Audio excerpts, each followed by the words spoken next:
mempersiapkan para calon-calon tenaga kerja termasuk dalam upaya mengurangi tingkat pengangguran ya yang masih ada di Kalimantan Barat ini.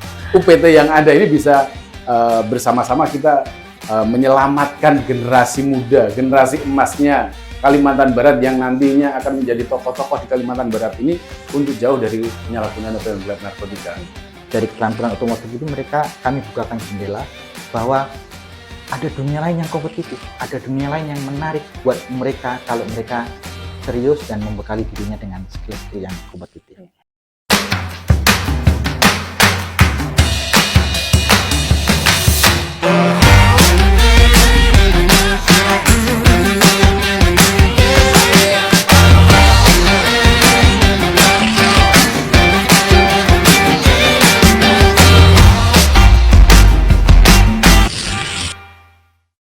Assalamualaikum warahmatullahi wabarakatuh. Selamat siang Sobat Insight dimanapun berada. Senang sekali saya Wati Susilawati akan menemani waktu santai kalian dengan bincang-bincang menarik seputar Kalimantan Barat. Pastinya akan banyak isu-isu menarik di setiap pekan yang kita hadirkan. Nah, kali ini kita akan bahas mengenai tenaga kerja para penyintas narkotika yang kita tahu mereka banyak sekali berhadapan dengan hukum, tapi masih ketika mereka keluar, mereka sangat sulit untuk mendapat pekerjaan. Nah, ada 3 narasumber saya di sini yang akan hadir. Yang pertama adalah Kepala Dinas Tenaga Kerja dan Transmigrasi, Pak Hermanus. Dan selamat siang, Pak. Selamat siang. Dan di sini juga ada Kepala BNN Kalbar, Brigjen Polisi Sumirat Duyanto. Selamat siang. Selamat siang. Dan narasumber kita yang ketiga ini dari pihak swasta. Beliau adalah Ketua Yayasan Astra Honda Motor, Bapak Ahmad Muhibbuddin.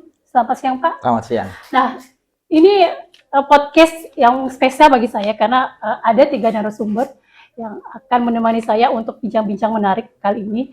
Dan pertama dari Pak Hermanus. Pak, kita tahu ini program ini ya rutin, Pak ya. Program rutin dari Dinas Tenaga Kerja untuk merangkul para penyintas kita yang masih banyak sekali yang masih membutuhkan lapangan kerja. Nah, Pak, bisa dijelaskan, Pak, hari ini pelatihan apa dan berapa lama yang akan dibutuhkan untuk pelatihan? Ya, baik.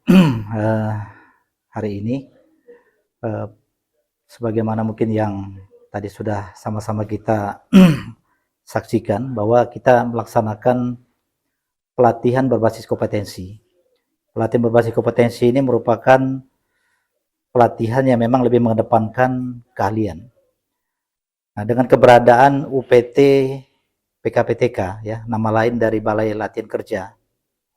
Nah, kita memang memiliki tugas dan tanggung jawab untuk melaksanakan berbagai pelatihan-pelatihan berbasis kompetensi, termasuk hari ini kita melaksanakan pelatihan otomotif, kemudian juga kita melaksanakan pelatihan kejuruan TIK, baik untuk operator maupun perakitan komputer.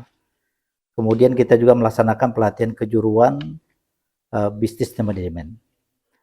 Nah, tentu semua jenis-jenis pelatihan ini diharapkan untuk bagaimana mempersiapkan mereka agar mereka memiliki sekali lagi kompetensi yang betul-betul yang dibutuhkan ya oleh para perusahaan-perusahaan yang memang tentunya sangat memerlukan tenaga-tenaga kerja yang terampil yang memiliki keahlian. Termasuk diantaranya hari ini kita juga melaksanakan pelatihan bagi para klien pasca rehabilitasi narkotika. Nah, yaitu untuk jenis pelatihan otomotif. Tentu tujuannya untuk bagaimana mereka-mereka yang dulu mereka mungkin pernah menjadi pecandu atau pecinta narkotika. Nah, diharapkan pasca dari mereka sudah melalui tahapan-tahapan rehabilitasi, tentu juga mereka harus dipersiapkan. Nah, sebagai warga negara tentu juga mereka memiliki hak untuk bekerja. Nah, tugas pemerintah lah saya pikir bersama-sama dengan pihak perusahaan, yayasan dan lain sebagainya untuk bersama-sama kita sekali lagi bagaimana mereka-mereka ini tidak menjadi beban ya bagi masyarakat. Kita harapkan mereka memiliki sekali lagi peluang-peluang untuk diterima bekerja. Salah satu diantaranya yang kita lakukan ya tidak hanya mereka direhabilitasi, tapi juga mereka diberikan pelatihan seperti ini. Nah, kurang lebih yang mengikuti ya. Ini merupakan kerjasama sekali lagi BNN Provinsi Kalimantan Barat dengan UPT PKPTK Disnaker Provinsi Kalimantan Barat. Nah, bersama-sama tentunya dengan pihak Yayasan Astra Honda Motor. Ini merupakan kolaborasi yang luar biasa tentunya. Dan tentu kita mengapresiasi ini, bahkan ini mungkin baru yang pertama di Indonesia ya yang dilakukan oleh pemerintah Provinsi Kalimantan Barat melalui kerjasama sebagaimana sudah kita sampaikan tadi. Nah, harapannya sekali lagi dengan pelatihan ini yang diikuti oleh 30 peserta, mereka akan diberikan pelatihan mungkin kurang lebih 7 hari, dan juga mereka diberikan penguatan-penguatan untuk pembekalan mereka, wawasan kebangsaan mereka, sehingga betul-betul pasca dari pelatihan ini, ya mereka selain memiliki sekali lagi skill, keahlian, nah mereka betul-betul juga semakin memiliki semangat ya untuk bisa mengabdikan dirinya untuk kepentingan masyarakat, bangsa dan negara. Nah, ini beberapa hal mungkin yang dapat kami sampaikan terkait mungkin dengan apa yang sudah kita lakukan sebagai bentuk dan peran tentunya dari pemerintah daerah untuk bersama-sama kita ingin tentunya mempersiapkan para calon-calon tenaga kerja termasuk dalam upaya mengurangi tingkat pengangguran ya yang masih ada di Kalimantan Barat ini. Oke, tahan dulu Pak. Nanti akan banyak sesinya Pak. Oke, kita ke Pak Sumirat. Pak, kita tahu ini kan adanya BNN. Ini persoalan yang sangat serius seperti ini. Karena seperti yang Pak Hermanus katakan, mereka juga mereka juga punya kesempatan untuk bisa diterima ketika sudah menyelesaikan proses pidana seperti itu. Nah, bagaimana BNN mendorong baik itu pemilihan peserta pelatihan, bagaimana memastikan karakter-karakter ini bisa bekerja nanti ketika keluar dari lapas, dan bagaimana BNN melihat program-program dari pemerintah yang sudah dicanangkan untuk para penyintas ini. Pak, silakan Pak. Mungkin perlu koreksi dulu. Mereka tidak ada di lapas. Oh, baiklah. Jadi para pecandu ini sesuai dengan Undang-Undang Narkotika Nomor 35 Tahun 2009 itu wajib menjalani rehabilitasi. Untuk lapas adalah mereka yang terlibat dalam tindak pidana narkotika.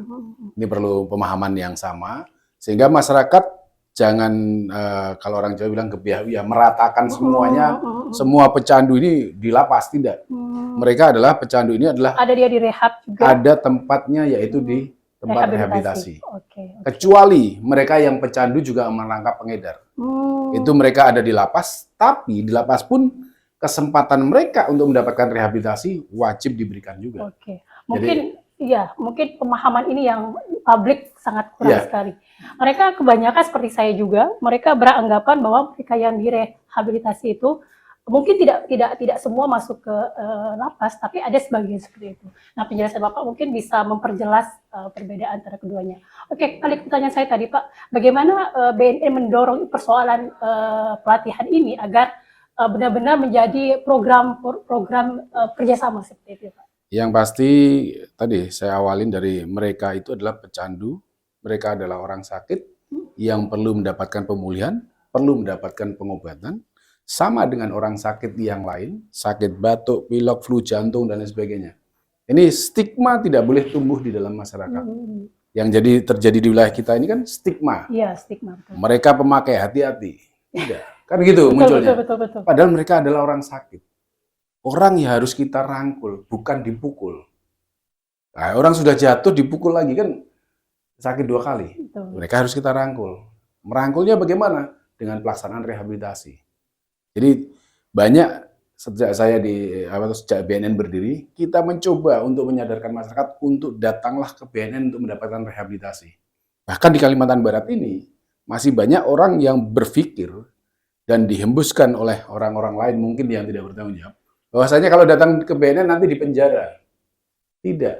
Datang ke BNN itu para pecandu yang sukarela. Orang sudah datang, orang sakit ya kita obati, kita pulihkan, kita jauhkan dari narkotika, kita antar, bahkan yang kemarin terakhir kita antar ke Jakarta, sesuai dengan keinginan keluarga, keinginan mereka mau direhab di mana. Setelah melaksanakan rehabilitasi, itu ada yang namanya program pasca rehabilitasi. Jadi yang perlu dipahami adalah rehabilitasi tidak hanya selesai rehabilitasi, tapi masih ada pasca rehabilitasi. Nah, pasca rehabilitasi ini untuk menguatkan mereka. Jadi semakin kuat, baru yang setelah pasca rehabilitasi ini ada program yang namanya pendampingan. Pendampingan itu bisa oleh keluarga, bisa oleh masyarakat, bisa oleh teman sebaya atau peer group-nya dan lain sebagainya. Pendampingan inilah yang menguatkan mereka. Nah, salah satu program selesai melaksanakan pasca rehabilitasi inilah pelatihan-pelatihan. Bagaimana mereka kita lakukan pelatihan bermacam-macam, mulai otomotif dan lain sebagainya. Selama ini pelatihan otomotif kalau di BNN, tempat rehabilitasi BNN di Lido sudah ada. Tapi memang itu dilaksanakan oleh BNN sendiri. Hari ini luar biasa. Kami kemarin berkonsultasi dengan Yayasan Astra. Yayasan Astra sepakat untuk di Kalimantan Barat ini ada pelatihan otomotif. Kemudian kami sampaikan ke Kadisnaker bagaimana UPT dulu namanya BLK ya, tapi tadi panjang sekali.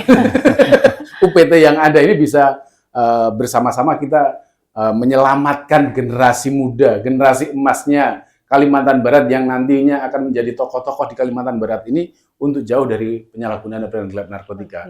Sehingga dengan adanya pelatihan ini, kerjasama yang luar biasa ini, harapannya para pecandu yang sudah melaksanakan rehabilitasi itu ya sama dengan kalau kita sudah berobat.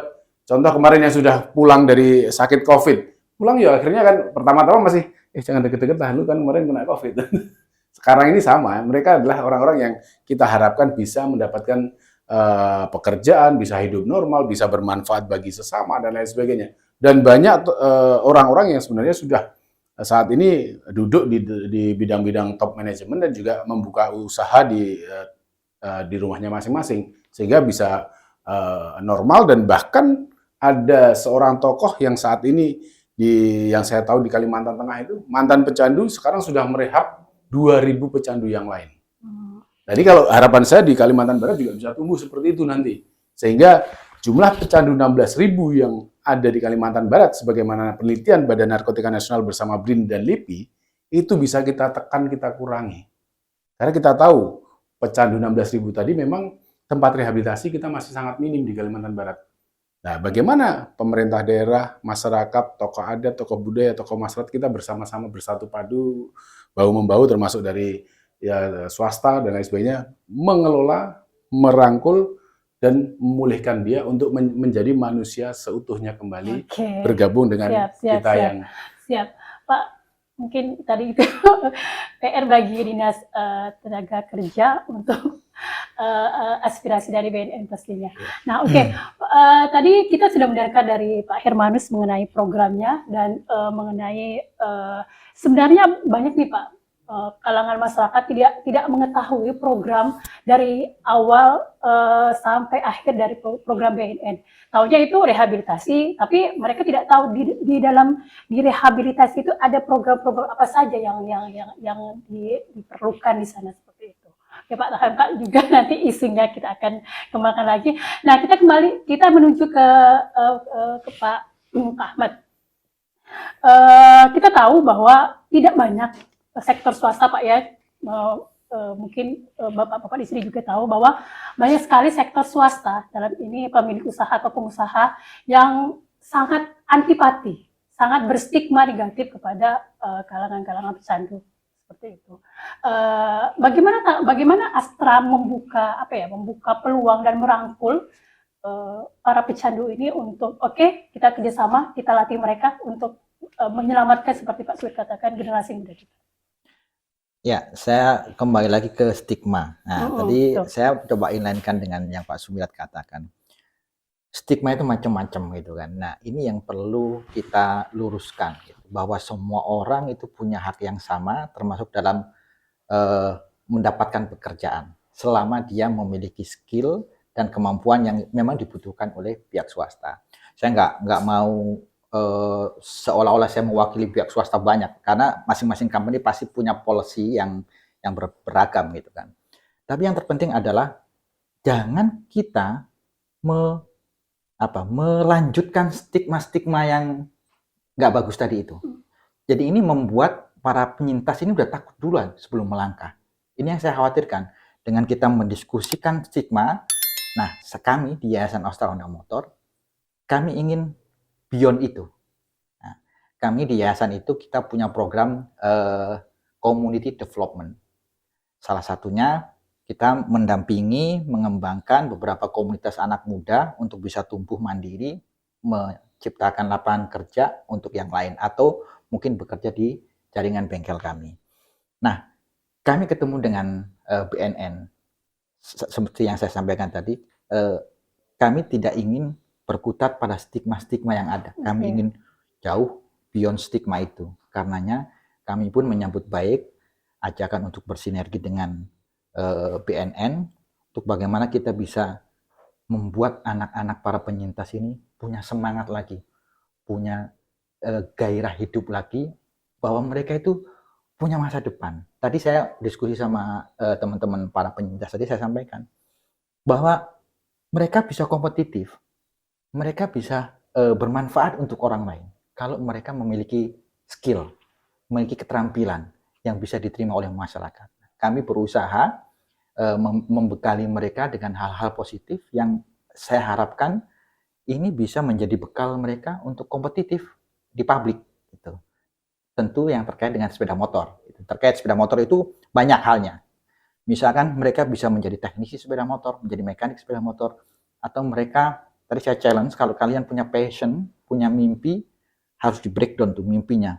Misalkan punya mimpi ingin menjadi bengkel dan membuka lapangan kerja buat yang lain, buat para penyintas lain, mengapa tidak gitu kan? Kami bersama BNN dan tentu juga pihak Disnakertan akan berusaha memfasilitasi ini nanti. Jadi yang terpenting menurut saya kita harus bersama-sama tidak hanya mendampingi tapi juga mengikis stigma-stigma negatif. Karena mereka bagaimanapun butuh pendampingan. Mereka manusia biasa yang sama dan memiliki hak untuk bisa berkiprah dan berkompetisi dengan yang lain. Kata kuncinya kompetisi. Jadi kalaupun mereka para penyintas ini mau berkiprah di dunia profesional, syarat mutlaknya harus kompetitif. Nah, untuk menjadi kompetitif ini, mereka harus dikuatkan dulu semangatnya, passionnya.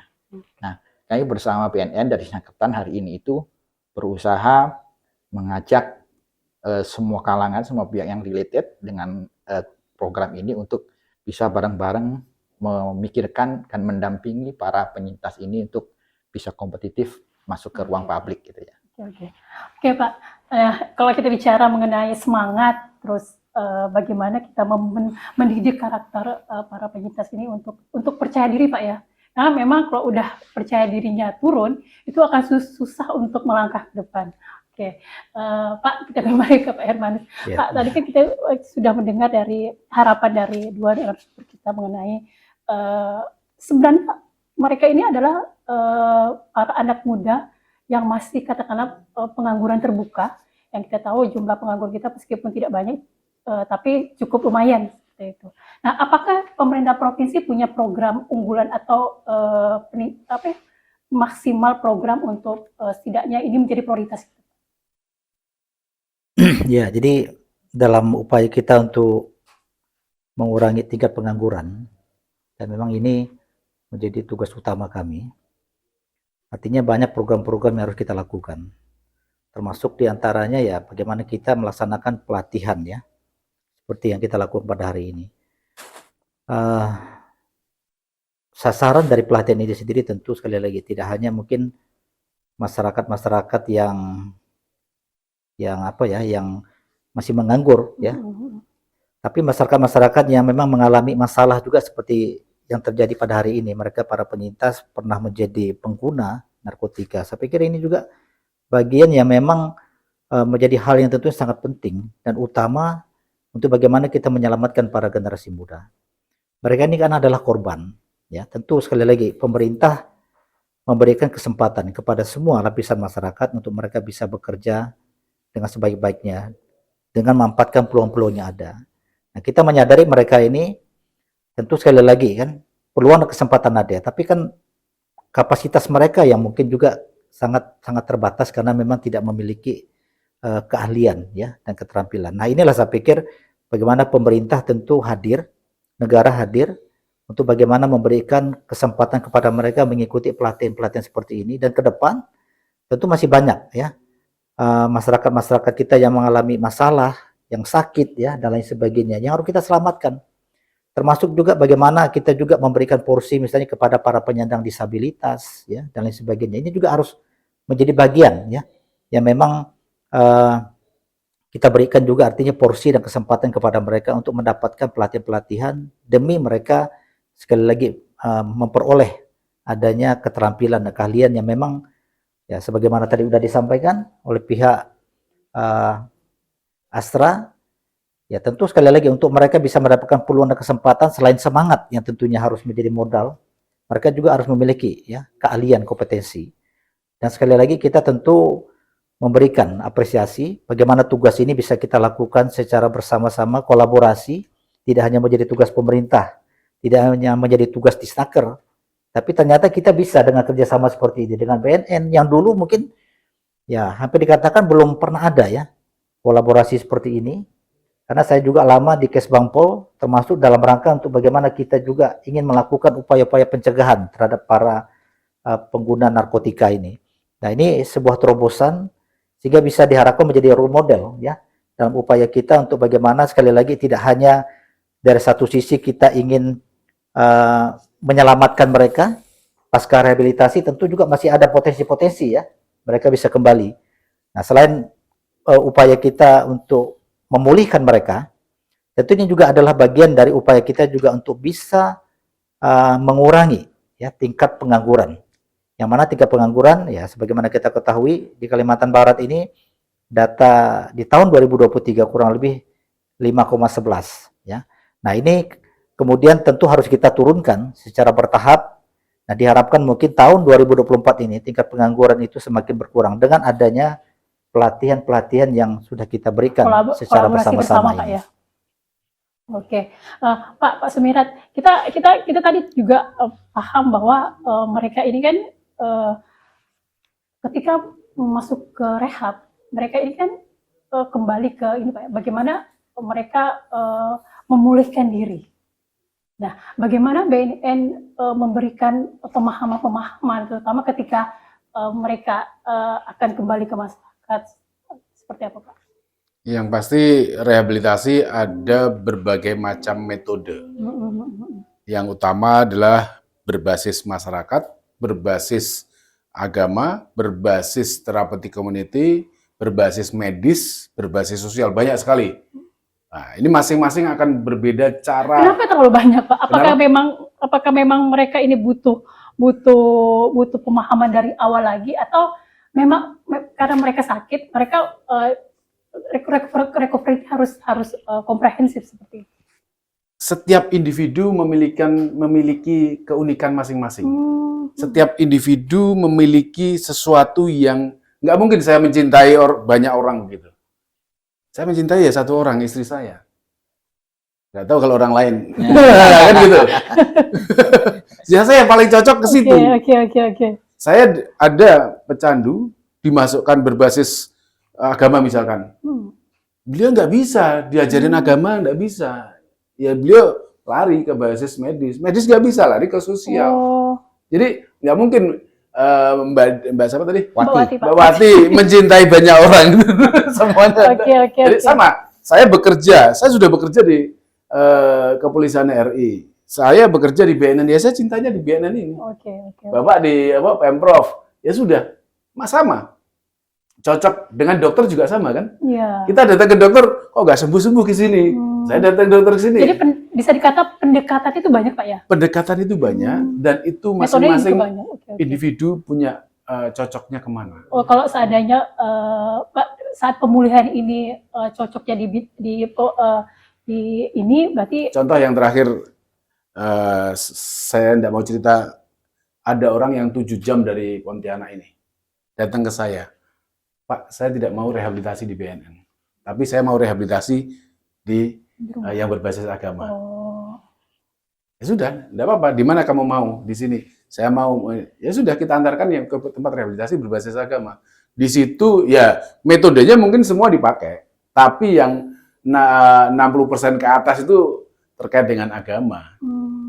Bagaimana? Berarti bagaimana pemulihan mentalnya Pak? Iya, ada orang yang cocok ke situ. Beliau pertama kali setelah dilakukan counseling, dilakukan assessment, beliau akan melihat mana yang Oke. beliau ini. Apakah ini juga terkait ketika pemilihan pelatihan ini Pak? Kayak pelatihan otomotif ini. Apakah juga ketika BNN memilih, oh orang ini cocok untuk kita latih? Kita kalau terkait dengan Atau gimana pemilihannya? terkait dengan setelah kita bicara rehabilitasi, pada saat rehabilitasi, kemudian dia sudah merasa pulih, merasa sehat, kita tawarkan. Oh, Mana yang cocok? Ada yang cocok di perbengkelan, ada yang cocok di komputer, ada yang cocok di pertanian, ada yang cocok di macam-macam pekerjaan ini kan macam-macam. oke. Berarti BNN bisa dikatakan jemput bola Pak ya? Iya, kita dan ini pelatihan ini tidak hanya untuk orang yang ada di Pontianak. Pelatihan kali ini kita kembangkan untuk minimal yang jaraknya termudah dari Singkawang Sambas, kemudian Mempawah, Kuburaya, Pontianak. Ini yang paling dekat. Mungkin nanti kalau ada lagi kita ambil yang sampai Putus Sibo sana, Ketapang segala macam. Kan ini transportasi segala macam berpengaruh. Nah, di sini sebelum ada pelatihan, kemarin begitu datang kita beri motivasi mereka. Setelah mereka, Pak saya mau otomotif, karena di beberapa tempat rehab yang ada di swasta yang ada di Kalimantan Barat ini juga ada mereka yang mencoba melatih perbengkelan. Dan itu kita angkat dari situ. Kemudian dari situ setelah kita pilih kita beri motivasi. Nanti selama pelatihan 7 hari ini mereka ada tim yang selalu nempel dengan mereka supaya benar-benar bisa konsentrasi. Ya, bisa konsentrasi. Dan benar-benar hasilnya itu nanti bisa maksimal. Itu yang harus kita, jadi mohon maaf, ya memang kita harus kerja ekstra. Tapi kan sekali lagi, namanya menyelamatkan anak bangsa, menyelamatkan generasi emasnya Kalbar ini harus kita kerjakan. Tidak mungkin kita diamkan begitu saja sehingga nanti malah Kalbar nggak jadi Kalbar emas, Indonesia emas tapi Kalbarnya nggak emas gitu. Oke, menarik sekali Pak ya bahwa di sini kita harus paham bahwa kerja kolaborasi ini tidak hanya satu lembaga tapi semua untuk menyelamatkan Pak ya, menyelamatkan dan membangun rasa percaya diri dan semangat mereka. Bahkan mohon maaf, tadi ada yang bertanya masalah keuangan kita bagaimana. Saya sudah berpikir, kayak saya mengundang mulai dari Bank Indonesia dan lain sebagainya. Untuk akuntansi Pak. Bagaimana beliau bisa memberikan cara pengelolaan uang, bagaimana mendapatkan kredit dan lain sebagainya, itu rencana saya di waktu yang luang ke malam hari itu akan coba saya isi dengan sehingga benar-benar keluar itu ada punya sesuatu yang saya harus begini. Tadi ada pertanyaan ke situ, saya harus begini.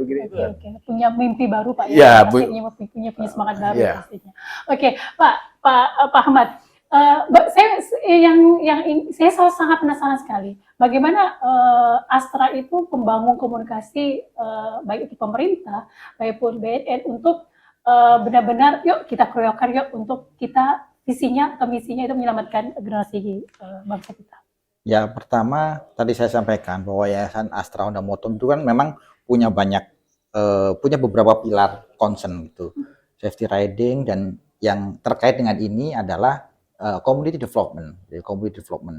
Nah, tentu ini yang pertama di Indonesia Pak ya, kerjasama dengan BNN dengan pihak swasta. Ini yang pertama ya. Dan itu dimulai di Kalbar Pak ya. Ini prestasi untuk Kalimantan Barat. Betul, ini mulai di. Tadinya di mana Pak ya? Dengan kalau otomotif ada di tempat kami di BNN, tapi untuk pelatihan yang lain mengelola perkebunan dan lain sebagainya ada di tempat lain juga. Berarti ada spesifikasinya Pak ya? Ya, kebetulan di sini yang otomotif itu yang bersama-sama dengan. Tapi bagaimanapun ini prestasi juga untuk Kalimantan Barat. Kolaborasi dengan Astra ya, dan dengan pemerintah provinsi tentu ini yang pertama. Terima seketir namanya Pak. Oke, silakan Pak. Ya. Ini bentuk sinergi antar berbagai pihak untuk tadi melakukan pendampingan, memberikan arah yang lebih menjanjikan buat para penyintas gitu. Kami kerjasama dengan berbagai pihak ini tentu kami sesuaikan dengan program dan visi kami. Tadi kita pengen community development. Community development biasanya kami kembangkan untuk community tertentu, itu community pecinta otomotif, dan ini sangat spesifik, komunitas penyintas narkoba. Nah, ini kami ajakan untuk bersinergi ini saya kira sangat positif dan kami sambut baik.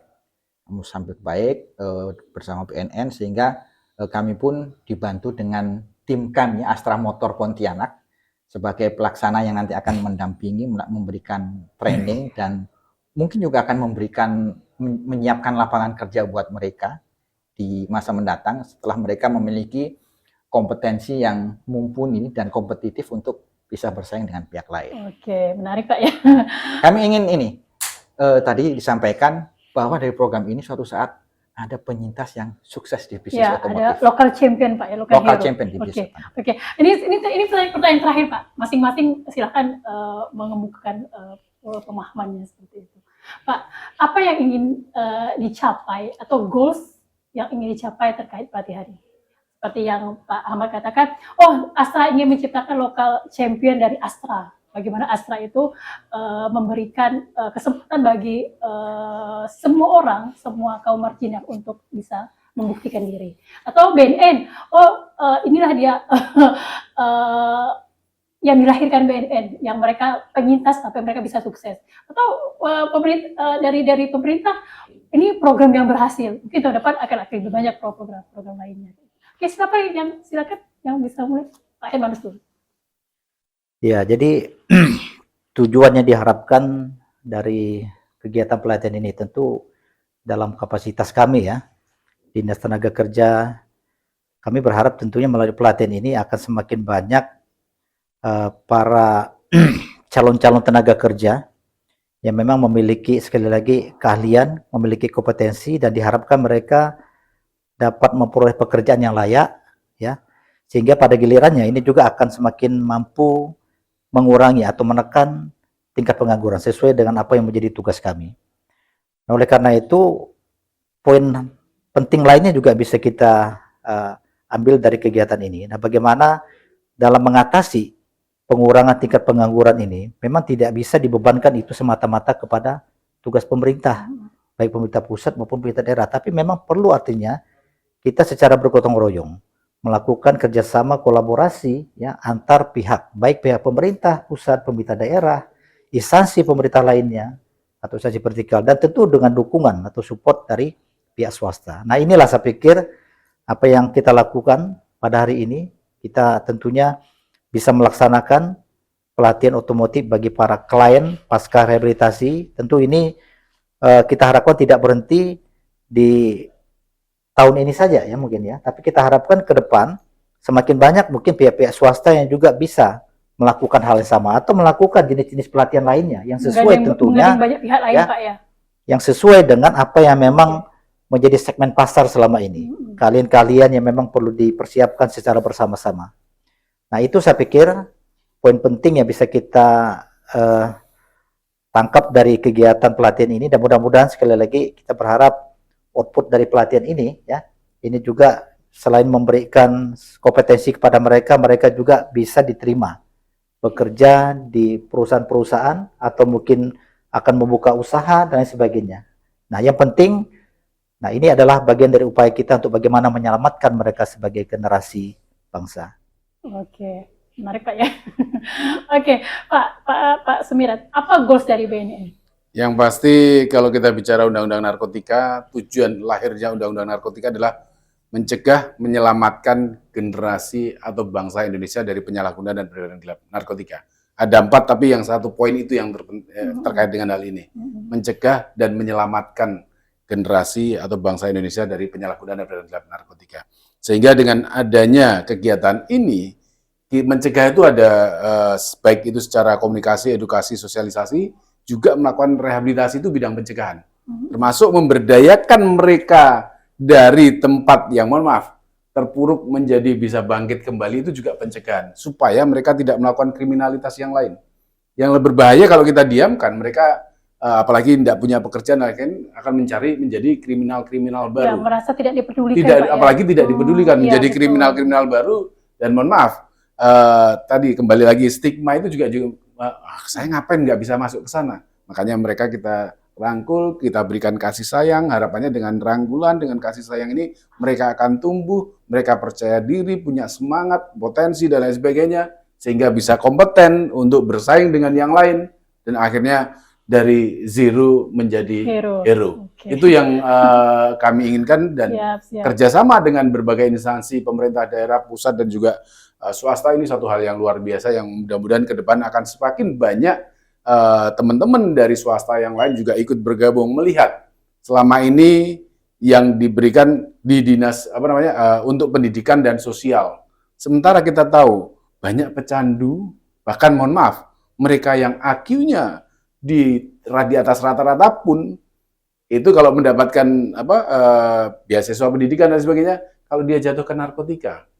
Ya. Jadi juga berpikir kita masalah narkotika ini masalah bersama bangsa Indonesia, sehingga kita harus bersatu padu, bahu-membahu seluruh elemen bangsa sesuai dengan Inpres 02 tahun 2020 sebagaimana disampaikan Bapak Presiden kepada seluruh kementerian lembaga, pemerintah provinsi, kabupaten, kota, dan juga via dunia usaha itu bersatu padu, bahu-membahu bersama-sama mencegah, menekan penyalahgunaan dan beredar narkotika di Indonesia. Siap.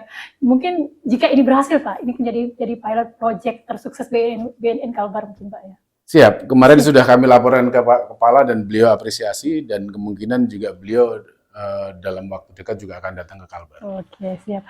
Nah, untuk Astra, apa goals-nya? Selain menciptakan local champion, apa pencapaian terbesar Astra ketika ikut bergabung dalam program ini? Oh ya, nyebutnya jangan Astra aja, Yayasan Astra Honda Motor. Oke. Kalau Astra nanti ada Astra yang lain. Jadi gini, Siap. tadi memang benar. Kami ingin dream kami itu ada local champion, local hero yang muncul dari kalangan penyintas ini, dan itu lahir di Kalbar ya gitu. Iya. Kami itu dream kami. Tapi dalam short dan mid term-nya dengan pelatihan ini, kami ingin membukakan pintu dan jendela buat para penyintas yang ikut join ini, bahwa ada dunia lain yang sangat menarik, yang sangat menjanjikan buat mereka gitu. Nah, kami masuk dengan memberikan skill otomotif, keterampilan otomotif. Dari keterampilan otomotif itu kami bukakan jendela bahwa ada dunia lain yang kompetitif, ada dunia lain yang menarik buat mereka kalau mereka serius dan membekali dirinya dengan skill-skill yang kompetitif. Itu, kami ingin masuk, membukakan mereka sebuah jendela dan mengajak mereka mewujudkan mimpi dan menata langkah-langkah untuk mewujudkan mimpi itu. Dan ini tidak mudah. Ini tidak mudah karenanya perlu banyak sinergi, perlu banyak kreasi yang kreatif.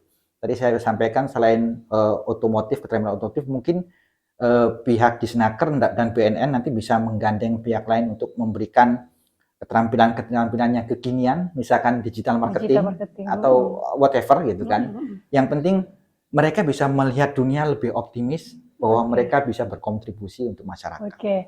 Seperti misinya Yayasan Astra, kalau tidak salah itu mereka menciptakan mimpi, Pak, ya, menciptakan mimpi untuk generasi penerus selanjutnya. Pak, Bapak-bapak, terima kasih atas waktunya. Senang sekali saya bisa bincang-bincang dengan 3 narasumber hebat saya.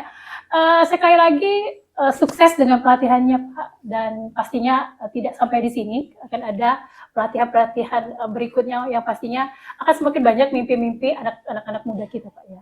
Oke, terima kasih Sobat Insight di mana saja berada. Semoga harapan yang dihadirkan bisa membawa perubahan-perubahan yang pastinya positif. Amin. Dan seperti yang dikatakan narasumber saya ini adalah hilangkan stigma cukup sampai di kita, tidak perlu kita sebarluaskan untuk yang bisa merusak mimpi-mimpi generasi kita selanjutnya. Oke, terima kasih atas waktunya. Salam.